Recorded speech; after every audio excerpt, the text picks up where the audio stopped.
1. Beyond the Umbilical. On 29 October 2011, I lost my mom. In her tribute, I wrote, "Love letter to my mom. 45 years ago, you adopted me. I was 5 days old when you grabbed me and made me yours. The golden cord of love felt stronger to me than the umbilical cord of a mother to her unborn baby, and never for a moment did I doubt that I was part of you and belonged to you. You nursed me with the breast milk of your wise words, your loving embraces, and the grandeur of your motherhood. You never criticized, rejected, or humiliated me. You always comforted, encouraged, and supported me. Rooted in your unwavering belief, I couldn't but blossom and thrive. Now your place is empty, your voice forever silent.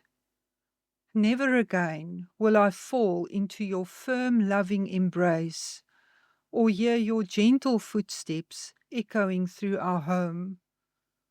Never again will I be soothed with your quiet, soft, friendly voice. You have completed the race. You have reached the finish line. 8 days earlier, my mom suffered a massive stroke. I was the one who found her unresponsive in her hospital bed. Instantly, I sensed something was terribly wrong, but I remained composed. No hysterics, no tears, no outward signs of distress. Yet inside, I was crumbling. In the hollow that followed, I recognized an old, unwelcome friend. Numbness. In a frantic blur, my mom was whisked away to a neighboring hospital where the doctor's words dropped like a hammer. Prepare for the inevitable. I maintained my composure, asking questions with a steady voice, but my throat constricted, betraying my calm facade. A faint, defiant voice within me whispered, "This isn't true. A miracle will happen. She'll recover. She will not die." The next day, seeing my mom's fragile form was heart-wrenching. Her eyes spoke volumes. Helpless, vulnerable, pleading for connection. Her paralyzed body seemed to scream, "Help me!" Tears gathered in her eyes, gently rolling down her cheeks like a silent requiem. I bit back my own tears, clutching her limp arm and choking on my shock. Memories overwhelm me. Her final hours.